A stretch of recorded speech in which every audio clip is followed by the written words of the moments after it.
একটি ভাইরাস যা নীরবে বাসা বাঁধে আমাদের শরীরে। আপনি হাসছেন, কাজ করছেন, ঘুমাচ্ছেন, অথচ আপনি বুঝতেও পারছেন না কিছু একটা আপনার শরীরের ভেতর থেকে শেষ করে দিচ্ছে ধীরে ধীরে। মুভি দেখতে কিন্তু এবার দেখতে হবে পরীক্ষার পরে একদম কিন্তু আর কোনো শিডিউল রাখবি না। আমি কিন্তু সিনেমা দেখতে যাব। তুমি সিনেমা দেখতে যাবা? তুমি সিনেমা দেখতে কি দেখবা? আমি ব্লকি ড্যান্স দেখবা। ঠিক আছে। একটি সাধারণ দিন, পরিবারের সবাই মিলে জমেছে আড্ডা, পড়েছে হাসির রোল। তুই অনলাইন থেকে আগে থেকে কাজে প্রচুর ক্যাশ। এটা আমার মিস্টেক ছিল না, ওটা স্ক্রিন হয়ে গেছিল, এটা আমার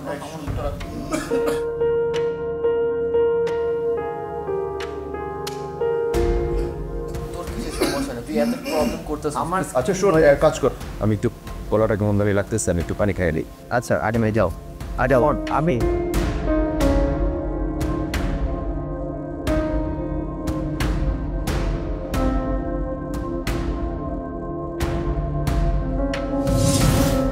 হঠাৎ দৌড়ঝাঁপ আর আতঙ্কের ছাপ, চোখে মুখে শঙ্কা।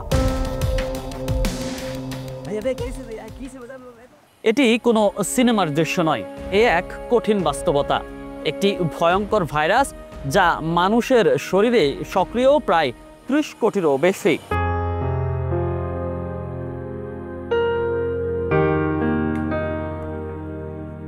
আমার পেট ফুলে থাকে, বমি বমি ভাব হয়, তারপর হচ্ছে জ্বর থাকে শরীরে।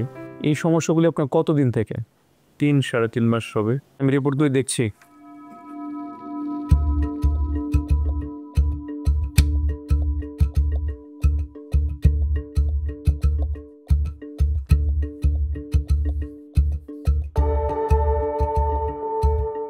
আপনার রক্তে তো হেপাটাইটিস বি ভাইরাস পজিটিভ এসেছে। Hepatitis B sir? স্যার এটা কি মারাত্মক কোনো কিছু? হেপাটাইটিস মানে হচ্ছে যে লিভারের প্রদাহ, অর্থাৎ লিভারে যে সেলগুলি থাকে হেপাটোসাইট, সেই হেপাটোসাইটের ইনফ্লামেশনকে বলা হয় হেপাটাইটিস। 6 মাসের কম যেটা হেপাটাইটিস সেটাকে আমরা অ্যাকুট হেপাটাইটিস বলি। আর যখনই হেপাটাইটিস এটা 6 মাসের ক্রস করতেছে, 6 মাসের অধিক সময় ধরে থাকতেছে, তখন সেটাকে আমরা বলতেছি ক্রনিক হেপাটাইটিস। কিছু কিছু ক্ষেত্রে দেখা যাচ্ছে যে অ্যাকুট হেপাটাইটিস থেকে হঠাৎ করে আমাদের পেটে পানি চলে আসছে, জন্ডিস অনেক বেড়ে যাচ্ছে এবং রোগী হঠাৎ করে অজ্ঞান হয়ে যাচ্ছে, অর্থাৎ পেশেন্টের লিভার ফেলও ডেভেলপ করতেছে। সেখান থেকে অবশ্যই অ্যাকুট হেপাটাইটিস মারাত্মক আকার ধারণ করতে পারে। ক্রনিক হেপাটাইটিসের পরবর্তী স্টেপে যে সিরোসিস ডেভেলপ করতে পারে, আর সিরোসিস হচ্ছে ইরিভার্সিবল, এবং সেখান থেকে তার পরবর্তী স্টেজে যে এই পেটে পানি চলে আসা, রক্ত বমি হওয়া, রোগী হঠাৎ করে অজ্ঞান হয়ে যাওয়া এবং অনেক জন্ডিস বেড়ে যাওয়া, এই জিনিসগুলি ঘটতে পারে এবং তখন সেটা মারাত্মক আকার ধারণ করতে পারে। হেপাটাইটিসের লক্ষণসমূহ: হলুদাভ চোখ বা ত্বক, পেটে ব্যথা বা অস্বস্তি, ভাইরাল জ্বর, ক্ষুধামন্দা বা খাদ্যে অরুচি, বমি বমি ভাব বা বমি হওয়া, দুর্বলতা ও ক্লান্তি ভাব। হাসি মাখা সংসারে নিঃশব্দের এ শঙ্কা জানান দেয় এক অজানা ভাইরাসের। সাধারণ দুর্বলতার পেছনে কারোই জানা ছিল না হেপাটাইটিসের প্রথম সংকেতের কথা। হেপাটাইটিসের প্রভাব: লিভার ক্যান্সারের অন্যতম প্রধান কারণ হেপাটাইটিস। হেপাটাইটিসে আক্রান্ত হয়ে বিশ্বে প্রতি 30 সেকেন্ডে একজন মৃত্যুবরণ করে। বিশ্বব্যাপী লিভার ক্যান্সারের প্রায় 80% ক্ষেত্রেই দায়ী হেপাটাইটিস বি ও সি। বাংলাদেশের প্রায় 1 কোটি মানুষ হেপাটাইটিসে আক্রান্ত। দেশে হেপাটাইটিসে আক্রান্ত 10 জনের মধ্যে 9 জনই জানেন না। এই যে পরিবার, তারা কেউই জানতো না তারা এক অদৃশ্য যুদ্ধের মুখোমুখি হয়েছে। কিন্তু প্রশ্ন হলো, কোথা থেকে এলো এই virus? Hepatitis A virus, E virus, এগুলি মূলত পানিবাহিত বা খাবারবাহিত।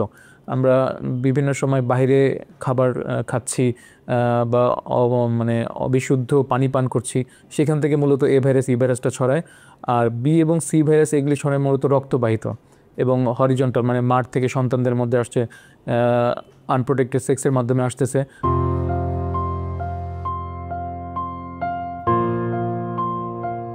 কাশি দেওয়ার পরে রক্ত আসছে, বসব বলার পরে আমাকে ডাক্তারের কাছে নিয়ে আসার পরে ডাক্তার আমাকে পরীক্ষা নিরীক্ষা করে তখন বললো আপনি হেপাটাইটিস বি ভাইরাসে আক্রান্ত, মন মানসিকতা নষ্ট হয়ে গেছে।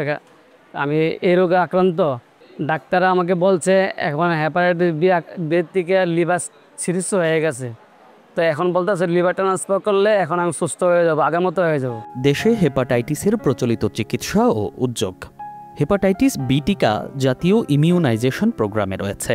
হেপাটাইটিস সি এর চিকিৎসা বাংলাদেশে সহজলভ্য এবং স্থানীয়ভাবে উৎপাদিত ওষুধের দাম তুলনামূলকভাবে কম। গবেষণা ও সচেতনতা কার্যক্রম চলছে, তবে অনেকাংশে এখনও যা অপর্যাপ্ত। হেপাটাইটিসের রিপোর্ট হাতে পেয়ে চারপাশটা কেমন যেন বদলে গেল। আস্তে আস্তে দূরে সরে গেল বন্ধুরা, বাসায় আসা কমিয়ে দিল আত্মীয়রা। যেখানে চিকিৎসকরাই বলছেন হেপাটাইটিস কোনো ছোঁয়াচে রোগ নয়, সেখানে একটি ভুল ধারণা থেকে রোগীদের আলাদা করে দিচ্ছেন তার স্বজনরাই।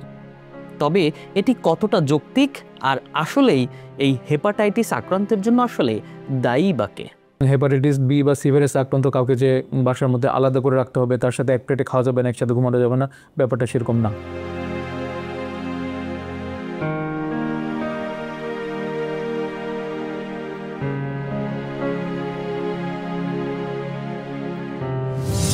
হেপাটাইটিস সংক্রমণ এড়ানোর উপায়: কার্যকর টিকা গ্রহণ করা, পরীক্ষিত ও নিরাপদ রক্ত সঞ্চালন নিশ্চিত করা, সুই ও সিরিঞ্জের পুনর্ব্যবহার না করা, জীবাণুমুক্ত চিকিৎসা সরঞ্জাম ব্যবহার করা, সুরক্ষিত যৌন সম্পর্ক বজায় রাখা, অন্যের ব্যবহৃত রেজার ও টুথব্রাশ ব্যবহার না করা, খাবার যেন পরিষ্কার থাকে, ভালোভাবে হাত পরিষ্কার করা।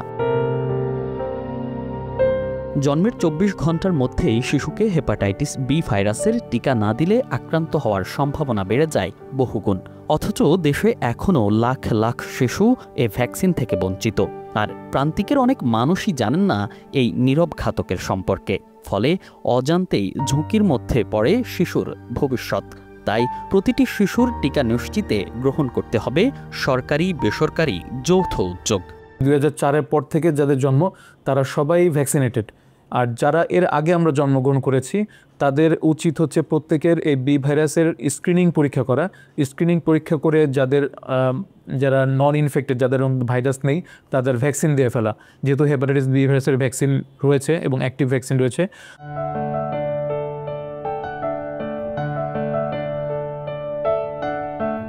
কিছুদিন আগেও দুশ্চিন্তায় থাকা পরিবারের মুখে এখন হাসির ঝিলিক।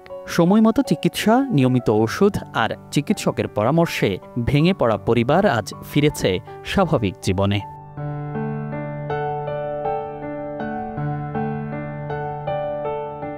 হেপাটাইটিস মানেই মৃত্যু নয়। সঠিক পরিচর্যা, সচেতনতা এবং সঠিক সময়ে চিকিৎসা নিলেই এই ভাইরাসের সঙ্গে লড়াই করা সম্ভব। ভয় নয়, সচেতন হন। সঠিক সময়ে টিকা এবং নিয়মিত পরীক্ষায় পারে হেপাটাইটিসের ভয়াল থাবা থেকে রক্ষা করতে।